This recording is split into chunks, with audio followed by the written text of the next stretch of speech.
Everybody, I hope you enjoyed this week's Midweek Mini. I just want to remind you that these are coming from the deep vault of minisodes that we have over at patreon.com/ChilluminatiPod. If you're enjoying what you're listening to and you want more, head over there, sign up to the right tier, and you will get over a year's worth more minisodes.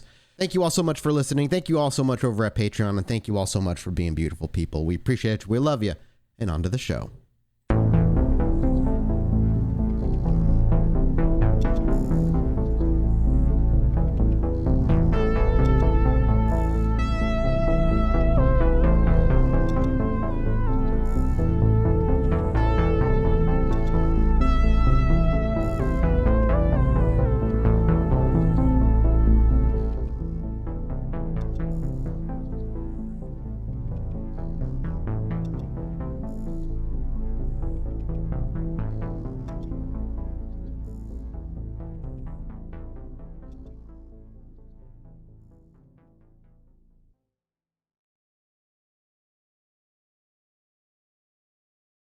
Hello, everybody, and welcome back to a Minisode.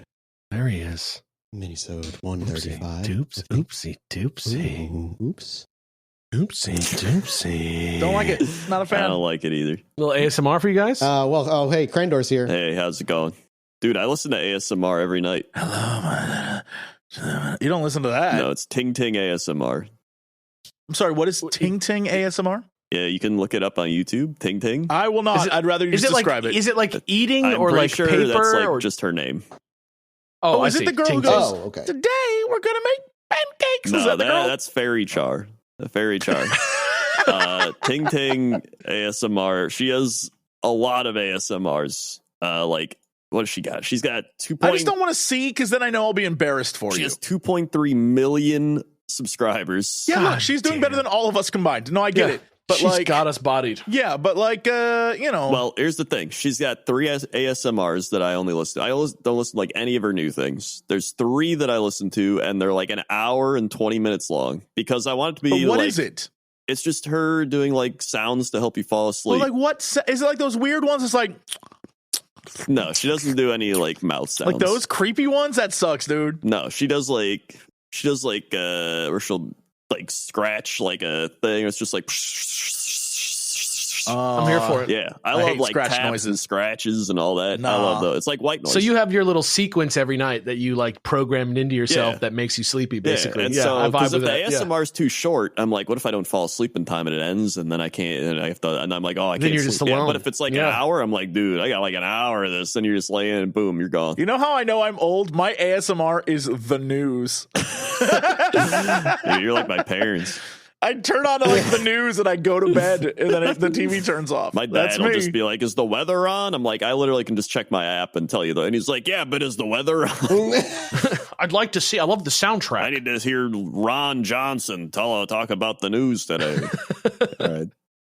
Speaking of the news, welcome to the Minisode, everybody. Obviously, I think we all know what I'm going to be talking about, so I'm going to hand it off to everybody else first don't. before I talk about...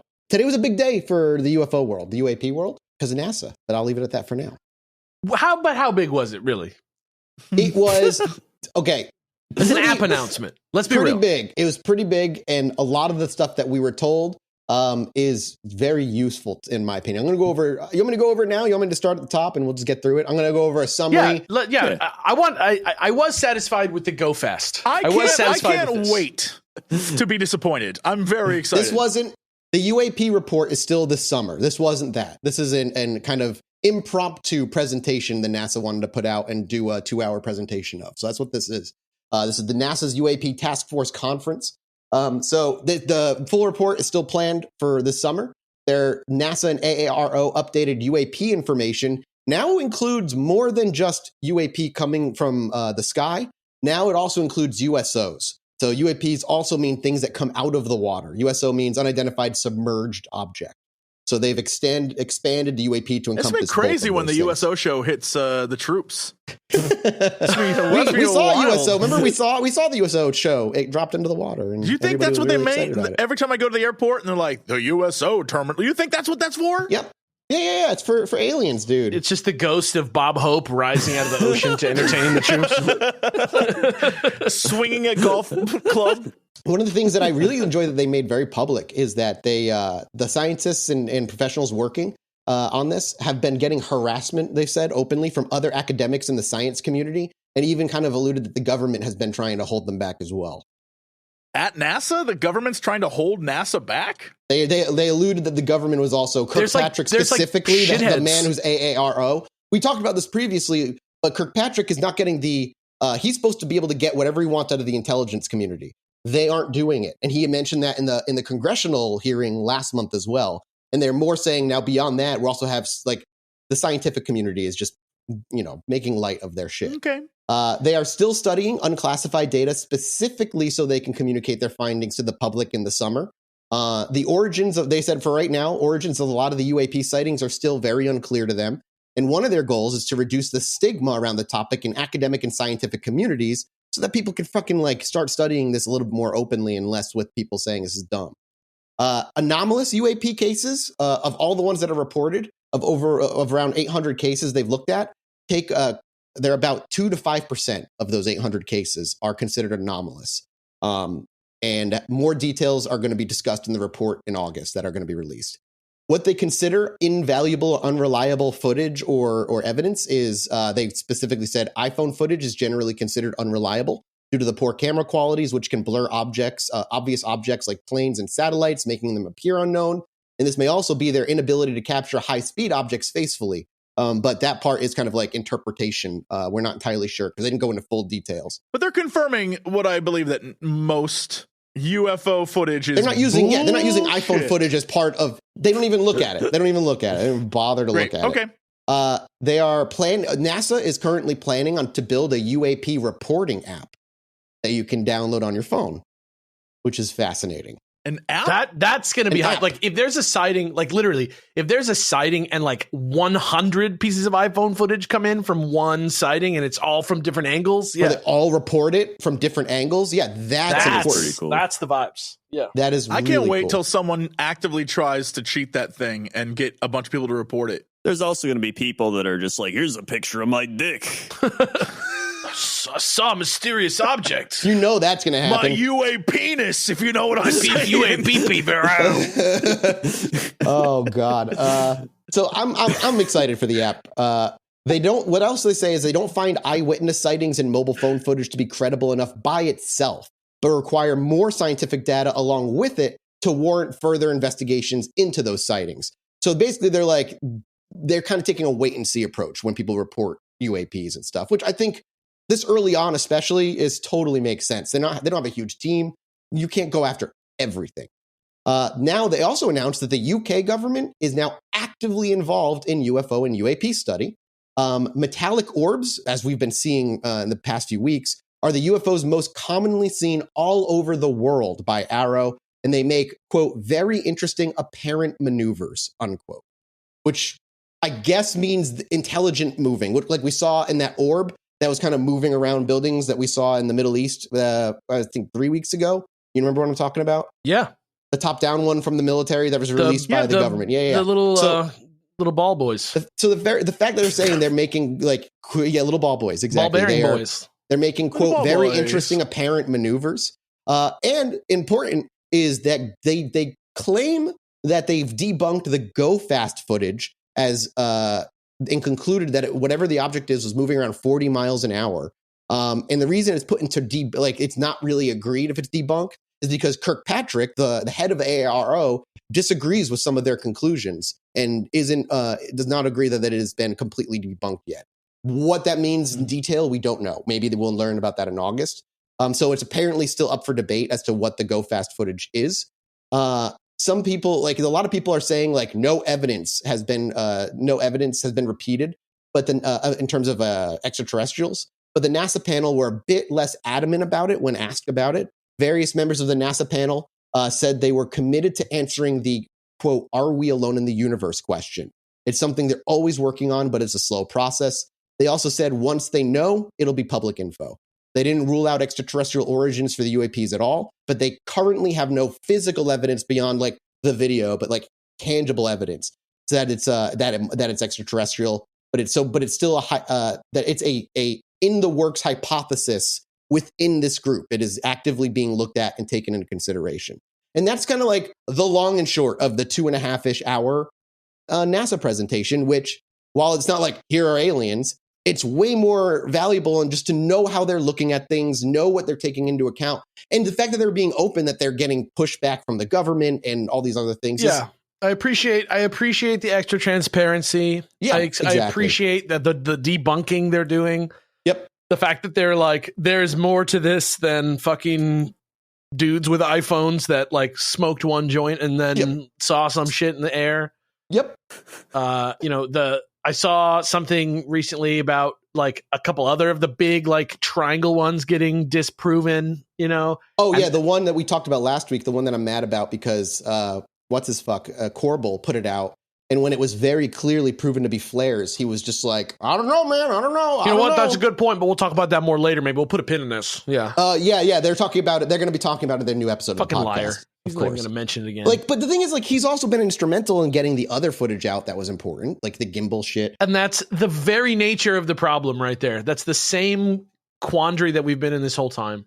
Yep, exactly. So, but with NASA, I'm very excited to see. I'm very excited for this app. Hope maybe it'll be launched alongside the public report. I hope it's not just summer. A fucking mess, poop hole, shitty little nothing. Yeah, but the fact that they're and if we find anything, we're just going to go public with it, might be why the people in the government are pushing back on them because they don't want whatever. If they can't even get the fucking health insurance website to work, I don't know what the fuck. Well, it's NASA, not the government, putting it together. Sure. So we can hope. I know NASA is funded in part by the government, but also you will see. So that's it. That's all. I'm going to leave it there. We'll see. I thought it was very, very informative, and it makes me more excited for August when the public report drops. So that's all I got, boys. You got Jesse. Well, I have been, like usual, watching the news. It's a thing I do. Fall asleep. And yeah. Our country has always been wacky. That's true. But one of the wackiest moments, and something I don't think a lot of people realize, but I absolutely love, and since we are doing a historical thing here, Smithsonian Magazine has an incredible article that I'm just going to, take you on an adventure real quick. So, excellent. Let's say back in the 1800s, I'm trying to think of the exact date. In fact, I could just go look. In 1884, the water hyacinth, which was... just a plant in the water with a fun little bulb on the end of it, right? The water hyacinth was brought to America for the first time, and people loved it. So it was just pretty much handed out to people. It was at the Cotton States Exposition in New Orleans. They handed out these water hyacinths, and people would take them and put them in the water and plant them and do whatever. Soon, it exploded. It is straight up like a invasive species situation, right? Where you have this sort of virus of a plant spreading rapidly. Choking everything out and everything. Yeah. Yeah. And people were, oh boy, this isn't good. Southerners, who were particularly being swarmed by this, they came up with another crisis, unfortunately, at the time. So for much of America's history, up until the early 20th century, meat was a thing we did well. We had space, we had land for cattle and whatever, and it was cheap. It's one of the reasons why people would come to America. They would come here because it was affordable to get meat, which is something that a lot of people couldn't get anywhere else. That, of course, became a problem as well, as more and more land was being taken for cities and whatever. So a solution was brought up. And this is my absolute favorite little bit of history. On March 24th, I was about to say 2010, 2023. Robert F. Broussard, a Louisiana representative, stood in front of the House Committee of Agriculture and laid out a bill called, and I'm not even joking, the American Hippo Bill. What? And if you're wondering what that means, well, hyacinths are one of the main food products that feed hippos. Dude, bringing in the hippos, baby. What a world this would have been. Holy fuck. And he said, this is a 2-bird, 1-stone problem. We're running out of meat. We bring hippos. we raise water cows. Hippo farm. And the water cows get rid of all of the hyacinths, and we now have this extra supply of meat, which would be amazing. And think of all the hippo meat. You can make hippo bacon. And he sold people on this. And he's like, y'all, the average hippo weighs between 3,000 and 9,000 pounds. That's so much more than a cow. Think of all the meat we could get. Currently Googling hippo bacon. And so it wasn't just that. It was also rhinos and these basically small antelopes called dicks, which is a great name. And those things are hilarious looking. He was like, I want to get all these different animals here to deal with the invasive species problem that we've got. Because during this time period, no one really kind of knew. They would just like bring stuff to America because it looked cool, and then it would just destroy the environment. And so this guy's whole plan was he was just going to bring hippos. And that, I think, is one of my favorite things in the world. Is there was a time where obviously the meat packing industry that dealt with cows and other animals was very against this, because that would have been a lot of meat. Big cow stepping in. Yeah. So they printed giant ads in newspapers that were like, do you want to eat this? And it was like an ugly ass hippo. It's crazy stuff. This is amazing. The only thing that comes up when I look for hippo bacon is this story. And the actual New York Times story about this, the headline is literally just lake cow bacon. That's the whole headline. There you go. Yeah. How absolutely bonkers that would have been. And that was 1910. And so, it would have been, I imagine, different if there wasn't 2 world wars. Wow. Yeah. And who knows? Who knows what would have happened to this country? But that is bonkers. We could have been the wildest. We could have been the wildest place in the West over here. We could just, you come over here, you get hippo burgers and shit. Come on. I wonder if he or other people understood the danger of hippos, though. You know what I mean? Like, hippos are killers. No, probably not. Yeah, they will murder the fuck out of you. Yeah, they're strong. They're no cows. You can't just walk up and tip them. Like, these guys, you walk up and push them, these hippo will destroy you. Knowing it was 1910, there was probably some plan to like fucking lobotomize the shit out of them or something before you let them go, and then you got these weird dumb hippos. Dude, let me really quick just look at this. This is a image. Dude, that top hippo. Is this what you want to eat? Hippopotami steaks, odd lizard entrees, hashes of horse and dog, bat pot pie, roasts of the queer bounding wallaby of Australian wilds. Men eat them all. Wow. Wow. What's interesting is that media hasn't changed at all. But what's interesting is that this kind of thing, when people are like, don't eat these other animals, that is why culturally we in America are like, cows, chickens, pigs, fine.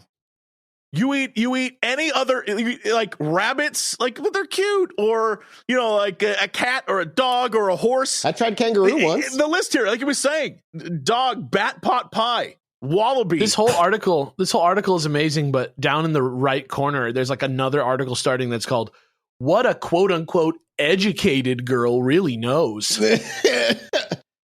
Oh my God! Welcome to the time. Jesus I guess. Christ. Dude, that is these days of higher education for girls, some very simple and careful. Oh my God, some very simple. Oh, what if this is like the reason Americans are picky? Some very simple and careful accomplishments are apt to be forgotten. Yeah. Oh, silly women. Good Lord. Yeah, so like if the hippo bill were passed, just as an example, the idea was no American would be meatless again. And for just $250,000, they could, which would be $8 million today, they could buy a bunch of unoccupied land, just put animals from around the world there, and just grow like caribou and reindeer and hippos, and just like bring them all, and we would have meat from around the world. And yeah, I think the idea is like the people that were selling us meat at the time, just like think of it, gas companies saying, don't do electric, like the exact same thing. When do you think they were just like, you're going to ruin our industry. We need to get rid of this. And so they never did it. It's crazy seeing those electricity ads next to, because it was around the same time too, seeing the anti-mask shit with flu was like around that time. Like, We are the same. We have not changed an iota. All I know is that one big fat guy cartoon who just like beats the shit out of dummies. That guy was probably just having a field day with the hippo meat. Yeah. When did picky eating start?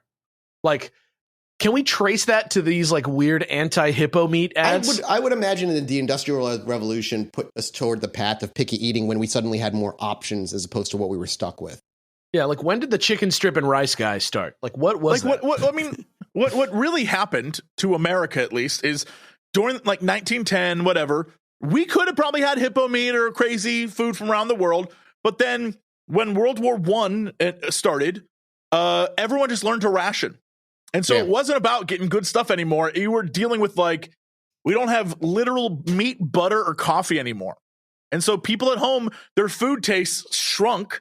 And then the 20s, it was less about eating food and more about drinking. Right. And then by the 30s and 40s, we're back in the Nazi zone. Yeah.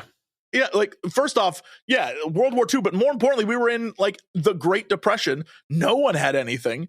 That was just all soup for like 10 years. Yeah.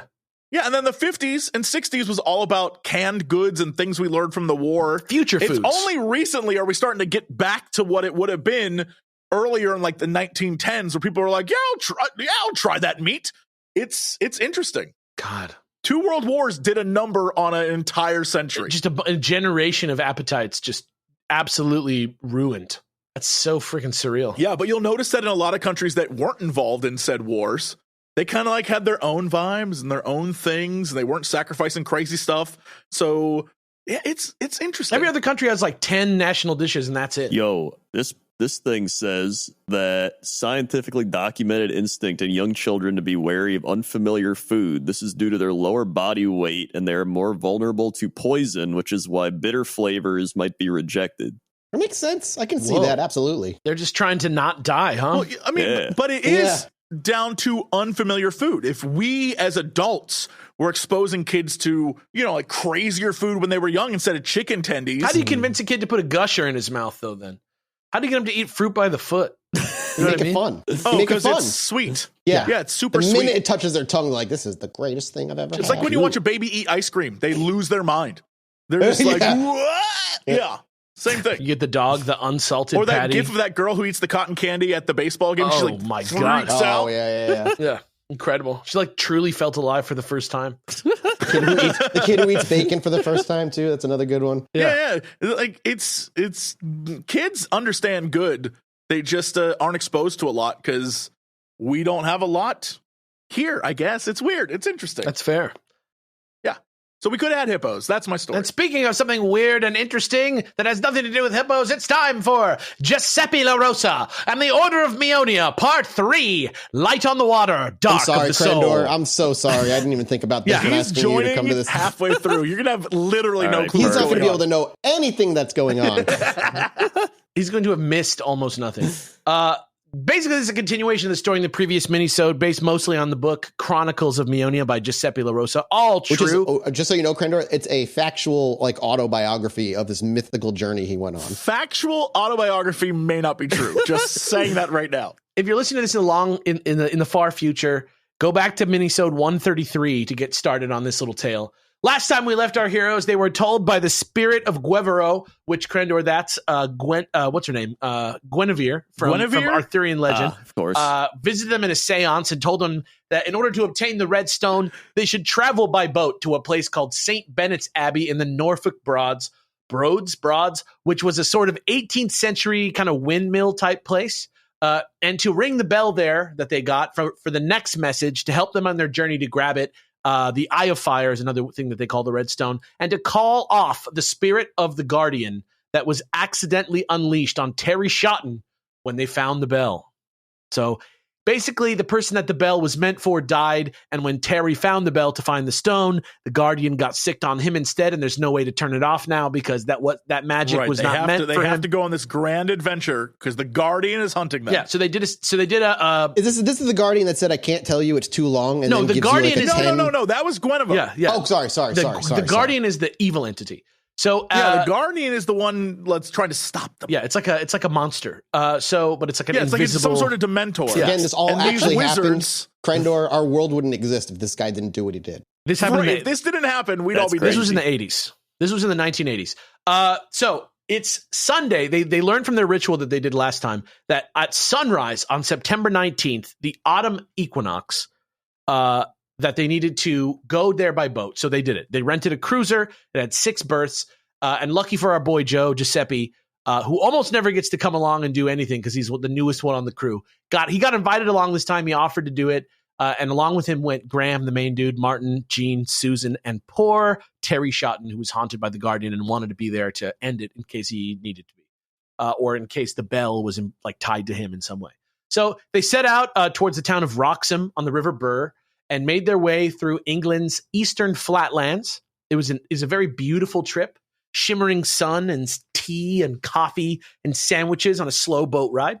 And by the time the sun was almost down, the St. Benet's Abbey appeared in the distance as a dark silhouette, and they saw it. So they moored the boat at a place called Antmouth. And again, I don't know why this always happens to poor Joe, but while he and Terry stayed aboard, the other 4 people on the crew went off to, quote, investigate a pub a short way up the river. Dude, that's what I'm going to call it. I got to go it's investigate. It's like a cool kids and the nerds. I don't know what's going on. But while they were gone, Terry and Joe got to chatting and kind of decompressing on the boat alone. But then suddenly they noticed that a, quote, burning red star-like object was hovering over the building, casting a strange glow beneath it. And to them, it looked like a frickin' UFO, like a full-on UFO, like a big bright red light UFO flying over the Abbey. And they were getting all hyped up about it. And just in time, all the cool kid pub gang kids got back to see the UFO. They were like, holy fuck, what the hell is that? And then this thing lowered into the Abbey, straight up, looked like it landed right in the center of the Abbey and they couldn't see it anymore. So this freaked them out a bit and they didn't know what to do. So they were looking for some guidance. They called Miriam and Gaynor, their most powerful psychics, and they told them to just see what you could do, maybe try a seance. Even though there was a few less people than there were last time. So they tried a seance again. And at first, nothing happened. Guevara was nowhere to be seen. But this time, they actually got in touch with the Mary Heath, who was the leader of the previous Victorian version of their occult psychic questing group, the Nine. Luckily, we have the exact wording here for what she said to Terry, which Krendor will read for us now. And I'll put that right here in the chat for you. The red light you saw is the advanced light of the Eye of Fire moving closer to your dimension.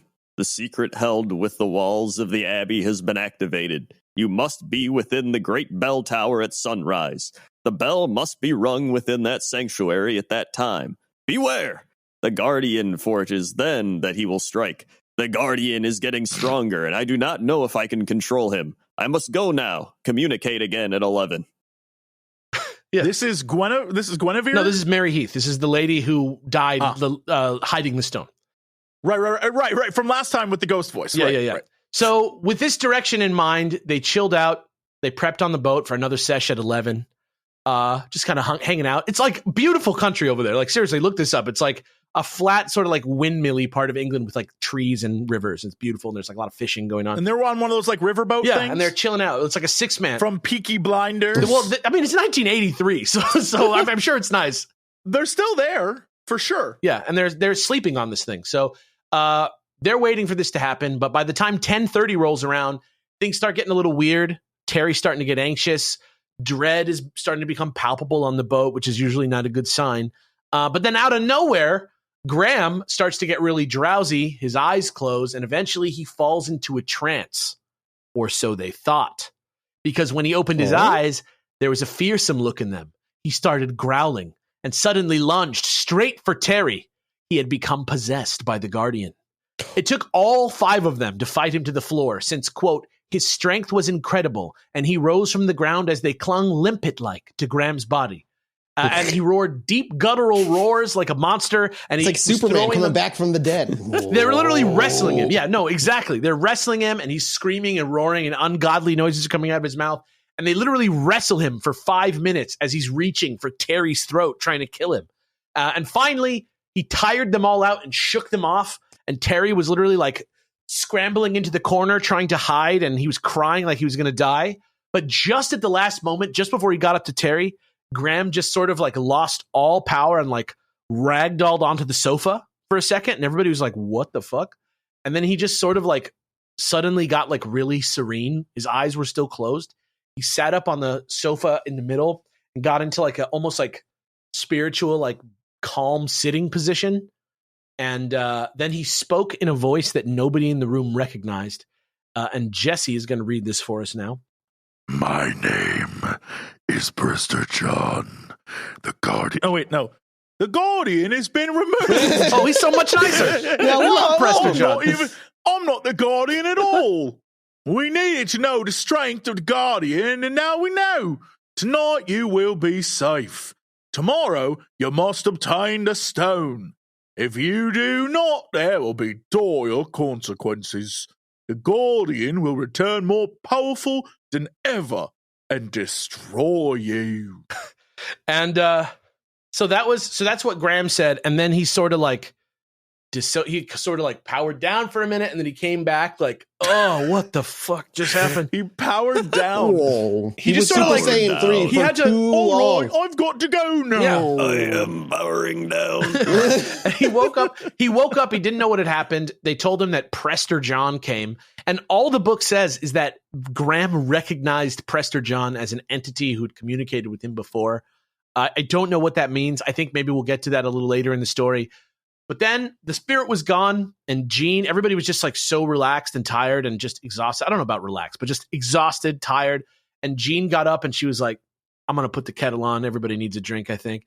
And for like 45 more minutes, everybody just sat there quiet and exhausted, sipping tea before one by one falling off to sleep, unaware of the trial that awaited them tomorrow. Oh my God. Which will be continued on the next Minisode. Can you think these dudes like all went and like had a fuck orgy after all this shit? Like this adventure. Why is that where you always go?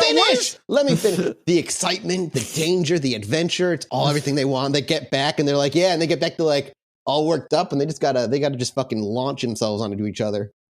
I'm more confused about the phrase "fuck orgy." It's like it's not a tantric orgy. It's not a tantric orgy. It's a fuck orgy. Right, exactly. It's a fuck. It's messy. I'll tell you this.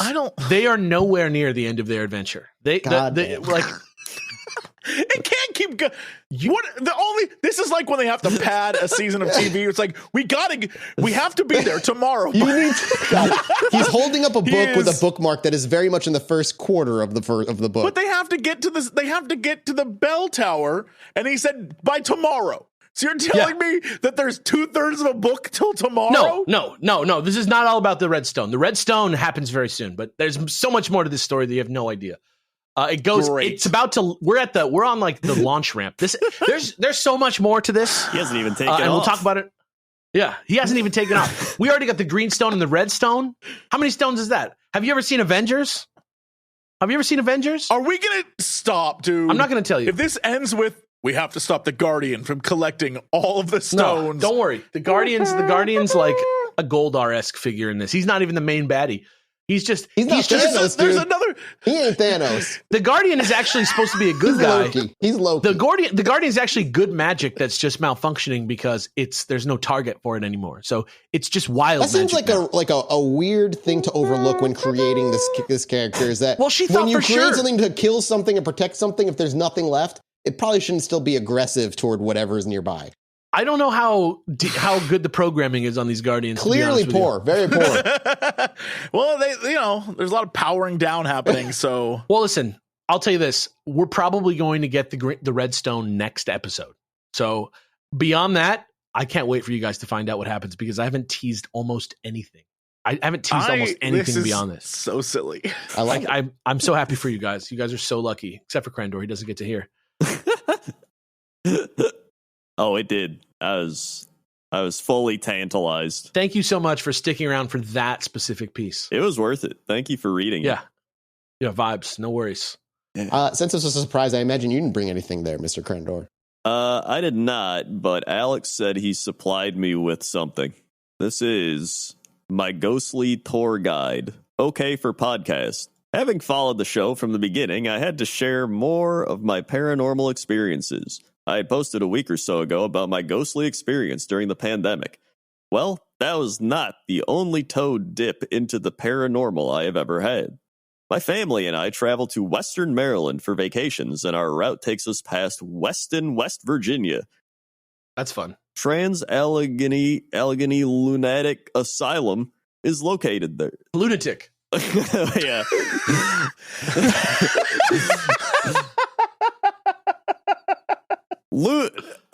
I couldn't tell what you were. Trans-Allegheny Lunatic.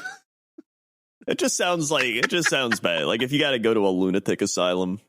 It's a bad implication for sure. Yeah. I'd prefer if they called it lunatic. Yeah, it's like a little bit less impactful. No, that's above the lunatic asylum. That's the lunatic. It's located there, and we've stopped multiple times. This trip, my aunt and cousin joined us. Now, my mom, aunt, and cousin are all on Team Mathis, while my dad and I are on Team Jesse.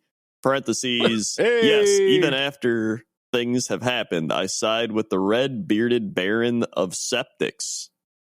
The shit? Skeptics. He meant skeptics. Skeptics. Oh, Skeptics. They should have put a K there. You probably put a C. Bearded Baron boy. taking a big ass shit. Dude, that's septic tank. That's blowing up. Nobody's going to smell anything. Your whole nose is going to be burnt out. Yeah, it's going to be burned out. Yeah, your nose is gone, dude. Trigger warning. Trans-Allegheny has a dark past. It was a field hospital during the Civil War, and there were many people treated there. Mental health was not fully and is not still fully understood or treated properly. Some of the treatment was what could be barbaric by today's standards. If there are ghost spirits dead walking around there, they may not fully understand even more what happened to them. Please be respectful if you go. The staff has made a point to make sure of this. So this trip, when things were starting to open up again after the pandemic, and tour group were a lot smaller than normal. My family took, like we always did, the daytime paranormal tour. We lucked into the fact that our guide was one of the Civil War guides as we got the ghost tour. He pointed out some Civil War facts as well. Having not had many tours, the guide had brought all his ghost-busting hunting toys, dowsing rods, EVP recorder, EMF detector, etc. for the group to play with. My dad and I took the chance to practice our best Zach Baggins voice and start goofing around. Hearing that this guide took it as personal challenge to make us believers and also make fun of our southern drawl. The tour began in a large room where a nurse's station once stood. He told us the nurses would hand lit cigarettes to the patients as they wandered up to the station. Being a nurse, Jesus. I was fascinated by this and gravitated to this area and stood there more. The guide handed me the EMF detector and told me how it worked. Lights go up as there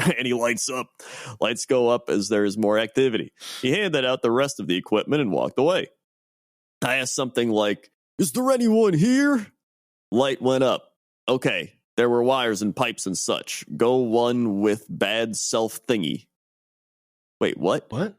I don't know what that means. Okay, Go one there with were bad wires self. and pipes and such. Go one with bad self thingy. I have to imagine that they're saying like, "Get down with your bad self, little machine," but I don't know. Yeah, we'll say it's that. I start walking around the area. We were in to get away from the wires and such. Did you work here? Lights shoot up. Are you male? No light. Are you female? Lights. Nurse at the time were almost all female. The guide moved us to another area and I was getting a little spooked. I swapped for the dowsing rod my cousin had. I knew these things were goofy and easy to fake. Rod started pointing a room. I go to a room. I go into the room and the EMF meter my cousin has goes nuts. I ask, "Are you the spirit from the other area?" Rod's cross. EMF meter still goes nuts. "Did you like this room?" Rod's uncross. EMF stops trilling. I swap immediately equipment with my cousin. The rods have to be picking up some subconscious tremor. My cousin asks, "Do you like blank my name?" Rods cross and EMF trills. The group has congregated in the room and the guide has a half smile. "He made a friend," my cousin exclaims. The guide just laughed and we continued the tour. Equipment beeping, wanting me to go here, there, and yonder. Sorry. This is like written by like Cormac McCarthy. This is insane. Sorry, it got a bit long. I have no real explanation for the equipment. I plan on going back. I just hope my friend remembers me. It isn't too bad I haven't been back sooner. And if you go on the subreddit, there's a photograph of this place, which just looks absolutely gothic. Yeah, like it's cool this looks looking. like Arkham Asylum from Batman. Like it actually looks more like Bruce Wayne's house, but let's not split hairs. But it looks. I mean, this is like the definition of a haunted house. This is like, they also said they go here like every year. Like when my family's like, let's go to like a water park or something. They're just like, let's go to a haunted lunatic asylum. Lunatic asylum. I was born into the wrong family. I want to be in that family, man. I would love that. Yeah, dude. I don't know. That's kind of sick though. Like that. I mean, it's such a like cookie cutter, like straight up. It's like I brought the equipment and it works. Yeah. But like, I don't know. Like, what would you do? What would you do if that happened? Like Jesse, like straight to Jesse. Like if you were in somewhere and your EMF detector was like displaying intelligence, and then you switched to dowsing rods, and the dowsing rods were like moving. She was answering questions, questions, seemingly answering yes or no questions. First off, I don't know that I would believe it still, but I would still go along with it. Yeah.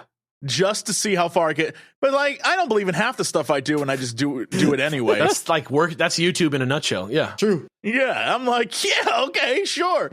So I'd be along for the ride. I want to see exactly what happened, but would I be like, that was a ghost? No, I would get in nitty gritty. I'd be like, okay, tell me details. Right? I want to know more. But I wouldn't be able to through an EMF thing. Yeah, well then I guess I wouldn't believe as much. Got to bring a spirit box. Got to mix in a spirit box with that. Get some words in there. Yeah, EMF, whatever, dowsing rod, whatever. But yeah, I would need a ghost to be like, "Hello, Jesse," and then I'd be in. Also, I get kind of creeped out by the guide, because he's like putting on a half smile, like, like that guy knows something, dude. Like maybe he's a necromancer. He's like keeping the souls trapped. Maybe he's a ghost. He might be a ghost, dude. Maybe there was no guide. Damn, that's got to be it. We solved it. Cracked the mystery. He was the ghost the whole time. Yeah.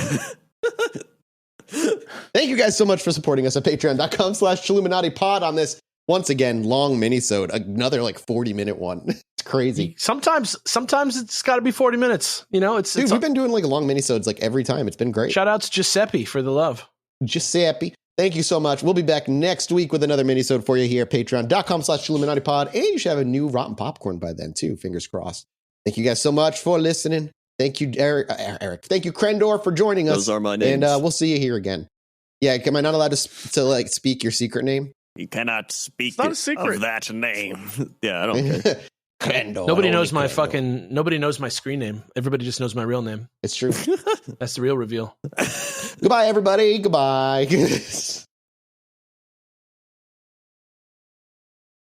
And now with the magic of technology, our faces.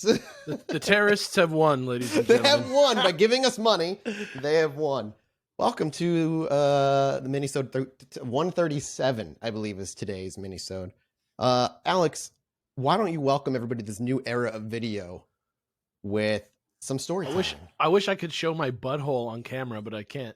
Jeppi LaRosa. I mean, you can. This is patreon.com/Chilluminati pod. Well, for the butthole cut, you have to head to the secret crowdfunding. Yeah, you got to figure that one out here. That's an ARG in the making right there. That's a Did secret I sign one. up for that? What? That's the secret You one. signed up by letting me have you on as a host and being part of the show for 5 years. I gave my express written consent to Especially when we butthole became shots. somewhat like minimally successful. It was over at that point. You're done. You're here forever. All right. Okay. What's left to wonder about if they've already seen my face now? Your butthole. That's true. That's true. You got to keep them guessing. That's the right. main It's true. thing. There's no That's true. pictures of Alex on the internet anywhere, actually. No, it's just a picture of me from when I'm like 25, like Yeah, when you That's used to right. work at AM PM. Yeah. when I used to film in Gerard's bedroom. Bedroom. We're here now. This is it. This is you. This is it. We're here. This is what you've been missing. Thank you. This is a more. Yeah, this more, is great. This is what $20 gets you. This is it. Thank you. Look at us. This is How what you doing? this is What's what up? freedom looks like. Hey, girl. How you doing? I assume a girl. Hey, girl. Hey, How girl. you doing? Hey, As soon as there's got to be 20%. at least one. It's 20% Hey. of our audience is female. 20%. Egg girl. That's how at you least doing? one. That's at least one. Egg girl. Hey, girl. What's egg All right, girl? Alex, serenade us with the story of the Redstone. You really want to get right into it? All right, here we go. All right, no, Jesse, you start us out. All right, we just had a whole hour and a half of aliens. I guess you probably need to balance that out for me. Sure. So a story ran this past week that was all over the place about an AI-controlled drone going rogue and killing its human operator in a United States Air Force simulated test. Well, that's a good start. It's already starting. The AI revolution is here. This genuinely creeped me out because of how accurate this logic was to like the type of mistake that starts Terminator off or something like that. Okay. Hit me. I don't know this story, man. I'm ready. Oh, get ready. So the headline was everywhere. There were plenty of different sites on the internet racking up views from various people trying to check this out. Stoking the fears of Skynet and an AI like takeover, that kind of thing. The website Insider published a similar story that said an AI-powered drone tried to attack its human operator in the U.S. military simulation. Fox News had a headline that was U.S. military AI drone simulation kills operator before being told it is bad, then takes out control tower. But shout out to the fact checkers over at Channel 4 in the UK who were like, so this story was everywhere for a day and then vanished. Yeah, why weird is how that happens. Yeah. You are not allowed to use whatever logic you're going to do here and not apply it to the alien world, Jesse, I swear to God. Well, I just, let's get into the facts then, right? So at the center of the story were comments from a Colonel Tucker. Colonel Tucker Cinco Hamilton. Cinco, I guess, is his call sign. Head of the United States Air Force's AI Test and Operations Unit. He told the Royal Aeronautical Society conference in London about training an AI-powered drone in a simulation to destroy imaginary surface-to-air missile sites when the drone killed, in quotes, its imaginary human operator. The colonel described how, having been instructed not to do that, the drone then turned its attention to the fictional control tower, which it then destroyed instead. Now, to be clear, there was never any suggestion that the human operator or the control tower existed or were destroyed in real life, despite what many articles online said. Yeah, it sounded like it was going to be, when I first read about it, that it really happened in a real exercise. But then that's what initially. Only reading between the lines did I hear that the entire scenario was simulated. Thank God. Right. Well, what ended up happening, like with all things government related, though many outfits and outlets reported on the story for the day it was everywhere, the U.S. Air Force came in and said, we don't have AI drone simulations. It's not a thing we've ever done. And then on Friday morning, the story took another turn when the Royal Aeronautical Society reported that Colonel Tucker told them he misspoke and that the U.S. Air Force has never run that experiment, nor would we need to do so to get this as a plausible outcome. So did the U.S. have an AI drone that killed an imaginary operator? Apparently, according to them, no, it never happened. And the guy misspoke. He misspoke? That's what he said. He misspoke. If that logic works for aliens, it works for this. Sounds like he's telling the truth. That sounds like he fell on his knife 10 times kind of vibes.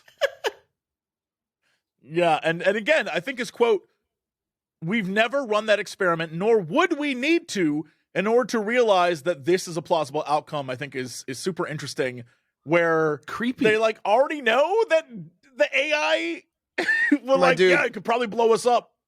They were running bat bomb experiments in World War II. There's nothing that these people wouldn't try first. It's less unhinged. Yeah. It's actually like, it's weird because he's like, precaution? We wouldn't need to take precautions. Are you crazy? We know that it wouldn't happen. We already figured out do an AI test. We know it would happen. Yeah. I misspoke when I said that. I meant to say nothing. And according to Channel 4 in the UK again, they say, we don't have access to internal documents or third-party verification of every simulation or experiment the U.S. military has run with AI, but the only source of the idea that this simulation ever happened has since appeared to walk it all back. As it stands, we have no evidence that such simulation ever took place, and strong evidence in the new testimony of Colonel Tucker combined with the U.S. Air Force's denial that, in fact, it never took place. And my question is, what are they hiding? What are they hiding? That once again, they're clearly hiding something. Never had Every that time you Roswell, tell me, remember? that, oh, this is a new thing, I'm like, okay, can't wait for them to walk it back. Yep, every time. It happened in I misspoke. Roswell. Remember the news got like 48 hours where they were said whatever, like UFO, and then the military showed up and was like, no, change your Like, story. this is it's the same kind of BS when a politician says something incredibly racist or whatever, and is like, I misspoke. What I meant to say was like, no, dude, what you said was awful. This guy was like, yeah, AI-powered drones in a simulation went and killed a man, and then he's like, I'm sorry, I misspoke. How'd you misspeak that? Yeah, no, I don't know what the fuck he's misspoke It's gonna be about like at all. it's gonna be like I didn't say that Grush was an upstanding citizen. I said that I had never heard of him before, and that he doesn't exist. Yes, I yes. swear to God. If I Get ready. Oh my God. Maybe my phone's going to start getting tapped and I got disappeared. It's already been tapped, my dude. That's true. It is just they can listen to anything they want anytime. Yeah, since 2001 at least, for sure. At least. Even these minisodes have been tapped. They can see us now, dude. That's true. It's not just our patrons that are watching us. It's the CIA, bro. But listen, we had careers where we were on camera before this. They knew what we looked like long ago. I'm in Vogue. This is what they wanted. They You know wanted what? to If the get CIA that is sweet paying meat. us money on Patreon to see our faces, I welcome it. Look, all you How want, does this baby. end up in a? Are we just going to podcast it for the normies? How do we then translate the video? No, to the... you just do. Yeah, no, because we're not So going this to is change still it. exclusive. This is just for Ooh, this Damn is just right. for Patreon. Ooh, hey Patreon. It's spicy, man. It's They spicy, can't man. We're see breaking us TOS. rubbing down over here. Yeah, Jesse's rubbing his nipples a little bit. We're It's basically nice. breaking TOS, bro. Yeah. Your mind's We're running breaking- wild. You better head over to patreon.com/ChilluminatiPod to see how So you sexy can see this us. is. Yeah. Yeah. And if you want to see the butthole cut, head over to the secret page. You know which one. Yeah, we can't promote that here. It's illegal. No, it's not real. I misspoke. I misspoke. Let me give I you my misspoke. article next because it's very short. Yeah, what do you got? This is a mix of paranormal and true crime, Jesse and Alex. Ready? Ooh. A family in Florida were understandably bewildered when a man wandered into their home with the wild claim that he was a ghost. Oh no! Of course, it's Florida. Is this checks Florida, out. man? Yeah, I was Yeah, gonna it all say, checks That's all out. who's left in Florida. Everybody else is already gone. The very weird incident reportedly occurred last Thursday evening in the city of Fort Myers as the Brian McCaslin and his two daughters had just sat down for dinner. Their meal was quickly interrupted by what seemed to be someone knocking on their front door. When McCaslin went to see who it was, he was surprised to find a man in a bathing suit standing there in their living room, and the exchange that followed was nothing short of bizarre. Wait, whoa. So he heard a knock on the door? And he was already inside. The door's unlocked. He walked inside into their living room. That's how you get shot. Like, don't do that as a joke. Don't do that as a ghost. That girl got shot like driving into somebody's driveway. Like, Don't The man who walked into the house was also equally confused. The homeowner said, he started to tell me that he was a ghost and I shouldn't be able to see him. He was shocked that I could see him. He thought he was walking around that nobody could see him. As one might imagine, the situation left McCaslin rather perturbed, and he was able to convince the spirit to leave the residence without incident. However, Meth is this a was hell not of a the drug, end. man. I know, right? However, this Did was they get his not the name? end of the strange visit, who identified himself as Kevin. He proceeded to lock himself Kevin the inside ghost. the truck of a work crew outside the home that he was at. Mind you, is in his bathing suit, yelling And he still that thinks he's a ghost. He's a right, ghost. right. what happened to you, Kevin? That's my father's Yeah, name. what happened to you, Kevin, man? We need to talk. I got some guesses. I got a few ideas. Yeah. Kevin's occupation of the vehicle didn't last very long as the workers were able to convince him to exit the truck. He subsequently fled the scene and then promptly vanished, ironically, not like a ghost. Look at that, coast to coast, throwing a little bit of... A little editorial levity. You love to see it. He reported the unsettling encounter to the police, though he opted not to press charges. So Kevin's still out there. The ghost. You know what? He or is not alive. He hasn't been busted yet. No, he's Maybe still out there because haunting He doesn't Florida. exist. Maybe because he evaporated. Do you think he I'm knocked busted. and the door's locked, but he would just like phased through the door? Maybe Yeah, they do you just think he misspoke. was a ghost? Maybe. It could be, dude. If he was confused that he was seen, maybe he like crossed back into the world of the living, even though he was. Yeah, a he's ghost. like, Yeah, now maybe he- Beetlejuice? it was a drowning, and he like. why do you all think he he locked has is himself his into the swimsuit. worker's car? Maybe he thought it was his car. Maybe he used to have that job. Well, maybe, yeah. Yeah. Or maybe he's one of the ghosts that just kind of is over it. You know how there's some ghosts that are just like, F it, I'm going to follow you home. Like Chi McBride and Frighteners. Beetlejuice. Yeah. Yes. Yeah. Yeah. I haven't seen I'm fine with Frighteners, that. but I've seen Beetlejuice. Oh, Frighteners like Frighteners is a film. It is. Jeffrey Combs. It is a Frighteners. film. Okay. Yeah. Well, Yeah, it's That's a like, good one. I don't know how to describe it. It's a horror movie, but also a comedy. It's like a horror It's comedy. wild. The only person who could be the main character is Michael J. Fox, and it is. well, Yeah. all right. I like that. Alex, take us out with a fantasy. Are you ready for something that should be a movie? It's called Giuseppe LaRosa and the Order of Mionia, Part 4, The Guardian Storm. This is a continuation from the story in the previous minisode, based mostly on the book Chronicles of Mionia by Giuseppe LaRosa, a.k.a. Joe LaRosa. So if you want the whole thing, go back and start. I believe it is in minisode 133 is where you need to start. This is episode 4. I think that's right. Last week, we left Giuseppe, Joe LaRosa, and our team, a.k.a. the Nine, a.k.a. the Fire Phoenix group, on their trip upriver towards the final resting place of the Eye of Fire, a.k.a. the Red Stone.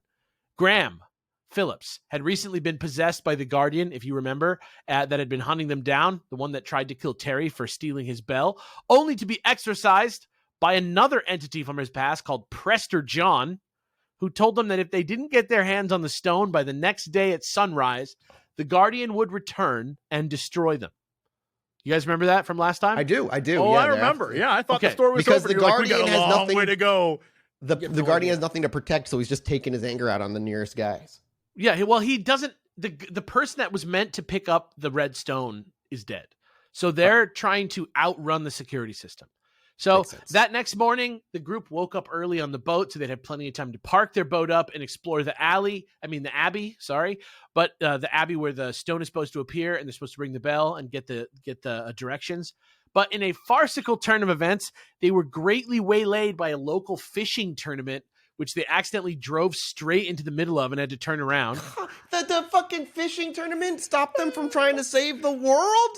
You know what absolutely sucks? This is like a very British TV show. That's what I was they're gonna like, say. we've got to get there and save the world. And then instead of that, there's a full episode that's a comedy episode where they're just stuck at a fishing tournament, yet they have to save a world. But they learn that it's about the little moments in life that really make life worth living and why it's worth saving. Yeah. Yeah, it's like a Mr. Bean, but from the point of view of the guy that's normal. Anyway, because of this, they were set back. They were unable to find a better place to moor the boat until about 6:45 a.m., which took all their time, left them only a few minutes until sunrise, and only the briefest of windows during which they would be able to locate and obtain the stone, because they have to be there at sunrise, right? And also, I figure I should mention this for character development. There was yet again a opportunity for someone to stay back with the boat. But this time, Joe did not volunteer, ended up staying with the group and getting involved and actually participating, and Martin stayed back instead. So maybe that's a sign he's getting braver and more confident in himself. I don't know. I'm struggling to put some character development into this story. Bear with me. Anyway, they realized pretty quickly they needed to be running, which they did. They started running, but it only took that brief distraction for the Guardian to take advantage, which it did. By grabbing Terry and who is the bell ringer, the linchpin of the whole situation, and slamming him down waist deep in thick, goopy mud. So Terry needs to be there because he has to ring the bell, but he's now in almost like quicksand-like mud. I call that a Thursday night, baby. I know. And Susan and Graham, and it's early in the morning. And Susan and Graham are trying to get down on hands and knees and get him, and they're slipping into the mud. And Joe's just able to help pull everybody, get him back out onto the main ground. But the Guardians' plan worked. They'd wasted precious time. By the time they got into the Abbey, the red glow of the stone, which had recently been covering its every surface, was just fading away into nothing. And they saw it actually dissipate, and they were crestfallen. And Terry refused to believe they failed, and he rang the bell a few times anyway. But soon they gave up and wandered defeated through the marsh towards their boat. Wait, is this how we all got murdered by the Guardian and how life ended? Not quite, because just when they got back, a new energy coursed through them. They cleaned up. They had some bacon. They had some coffee. They had some toast. Wait a minute. Isn't the world over? No, it's not over. They had a temporary soft lock. but they've got a second path now. They decided that giving up was for bullshit losers. They immediately decided to turn around. They turned around. Guinevere told them they only had the one opportunity. Listen, they turned around. They headed back to the Abbey. This time, they were confident in themselves. They got closer. I think all your questions will be revealed. They got closer. They kept seeing flashes of red. Terry rang the bell again and again, but try as he might to receive any sort of message, all he could sort of see in his mind's eye was a random view of the river, and he wasn't even sure if it was a real thing that he was seeing, but it was all they had. So they went with it, and Terry got behind the wheel of the boat and just started driving by feel and intuition while concentrating on the place from his vision. And the weather started to get really bad. The world seemed like it was starting to end. Rain started falling hard. But at a certain point, Terry felt like it was time to stop. Graham was too scared to go into a trance because he was worried he was going to get taken over by the Guardian again. So they busted out the Ouija board. They contacted Mary Heath in desperation. And luckily, Jesse's here because he's going to read what Mary Heath had to say. Dude, this through is the like Ouija a board. master class in improv. Jesus.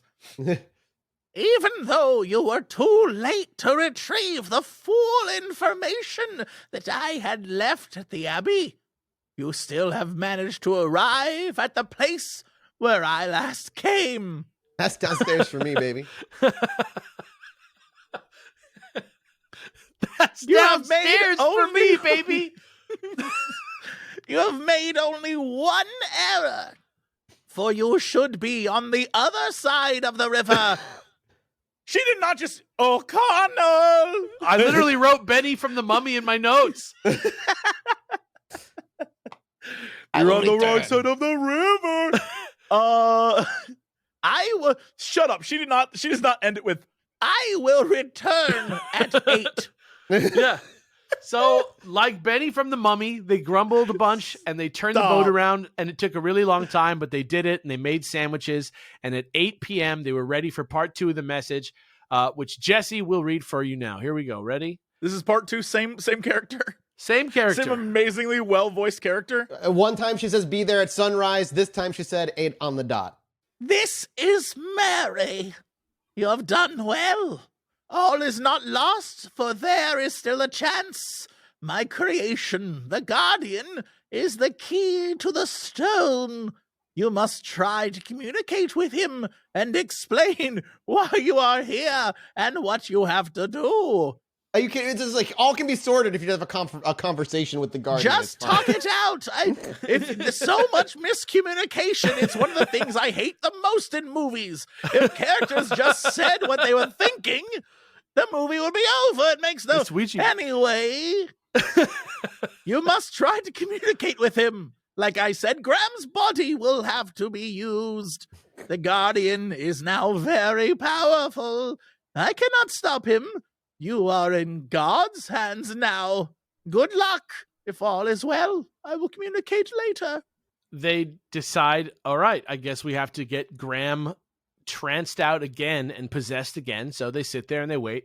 And sure Eat the enough, mushrooms, Graham. Eat the after mushrooms, Graham. After a while, it does happen. His head goes back, his eyes roll back, and immediately he wakes up and lunges for Terry. But Martin grabs him hard around the waist, holds him down in a bear hug, and they calm him down and they get him to listen. And luckily, we have the exact dialogue. So we have the scene for you. The exact dialogue of that moment with the Guardian. Perfect. Yeah. So this is a scene between Terry, who will be played by Jesse, and a possessed ass Graham Guardian. A possessed Graham Guardian. Okay. Who will be played by Mathis. Okay. All right. I'm gonna use a little sound effects for this. All right. Please, Guardian, listen to what I have to say. Mary Heath has sent us to reclaim that which you have been protecting. Hmm? The one for the stone is not here. You lie! No! That person died before she could make the journey.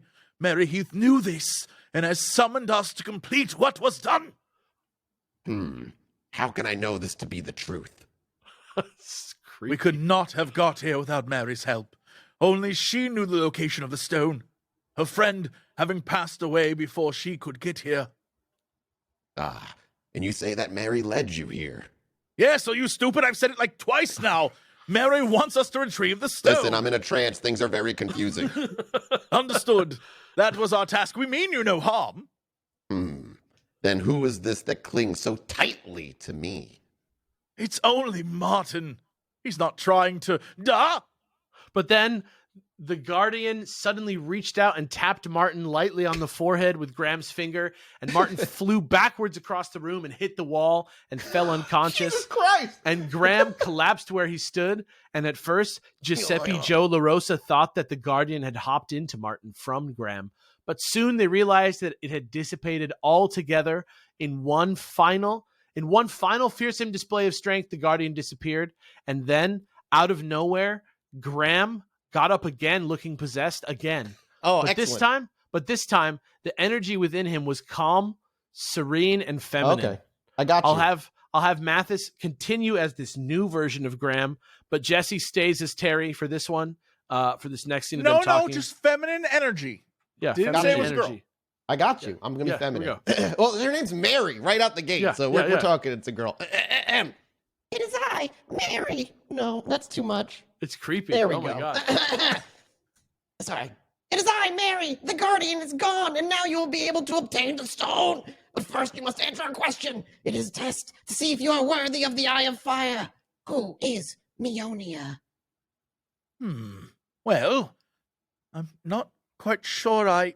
I need an answer. Come on. Right.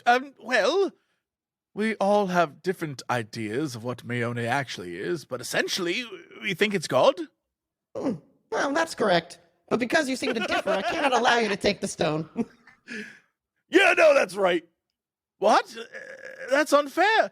Every person has a different image of God, but essentially we all know that it is one and the same thing. It has been decided. You may obtain the stone. I changed my mind. You will need Graham for this. He will know what to do. You have done well, my successors. Now may Mionia be with you. Goodbye. And then suddenly... Okay, oh my gosh, there she goes. And suddenly, Mary was gone, and Graham woke up again as himself, and Terry was in high spirits now that the Guardian was truly gone, and Graham was ready, and Terry grabbed the bell, and they all stood together in a circle, holding hands. And even though at first they felt nothing, as they got quiet and they listened to the raging storm outside, they became aware of Guevaro's presence entering the room silently with them. Suddenly, they felt nothing. They listened to the rain. They became aware of the presence of Guevaro the White entering the room with them invisibly. Guevaro the White. Did she already go through her Guevaro the Gray phrase first? The woman in white, Guinevere. It's Not all La her. Llorona. Yeah, no, yeah. Did you hear about the movie La Llorona? No, I'm just kidding. Anyway. Okay, well, sorry. Have you ever wondered why Gandalf the White doesn't have a hat? I did. You know what? I do. I wish he had a hat, actually. I wish he had a hat. Anyway, sorry. Where I were like we? his hat. Terry rang it's the a good bell. hat. He said, I have come for the stone. Graham told everyone to chant 1-8, 1-8. And Terry rang the bell and asked for the stone again. And this time everybody chanted 8-1, 8-1. And they did this a few more times. And Graham and Terry went out onto the deck of the boat. And there were strange lights and sounds. And 3 white orbs descended. And the spirit Now it's of the aliens. woman, It's the alien chapter. the spirit of the woman in white enveloped Graham, and he felt heat leap from the banks into his hand. And when they came back inside out of the rain, the eye of fire was clenched in his fists, glowing red. And that's where we're stopping. Will be to be continued next time on the next minisode in part 5 of the adventures of Giuseppe LaRosa and the Order of Mionia. Part 5. Thank you so much for your support here at patreon.com/ChilluminatiPod. I hope your $20 feels even more worth it than it already was before. The redstone is in hand, folks. Can you believe it? Now what? Do you have the book nearby? You could show it off on camera. This is a turning point. I don't have it. You can just trust me that next it's time. like No, they have to come back next time. We still They have to no come back. evidence that he's not making this up. If it's not on camera, this could be fake. it's somewhere in there. There's a lot of books back there. Trust me. He's like, yeah, it's in my books back there. Yeah, There's okay. a lot of books. All right. Yeah, there's a lot of books back there. Trust me, I've slept in that room. There are books in there. Yeah, there are books. He slept in here. See Thank you guys later. so much for your support. I'll see you next week with another minisode.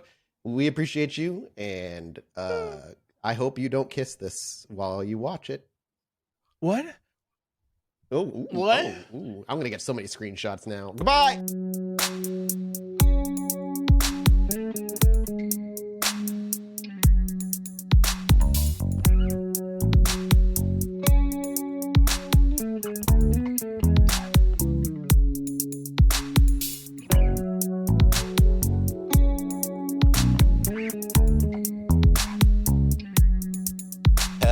Chilluminati. Welcome back to the Chilluminati podcast.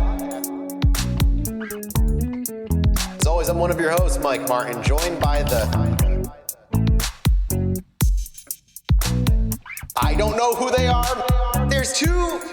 What? Terrence Hill and Bud Spencer. No. Neo and Trinity. No. I don't understand, and I probably never will. Let me just tell you right now that there's two Leon Kennedy and Claire Redfield. I'm telling you, I think he literally just looked up famous duos Cheech and Chong. and has just been going through the list ever since. I'm trying to dig deep.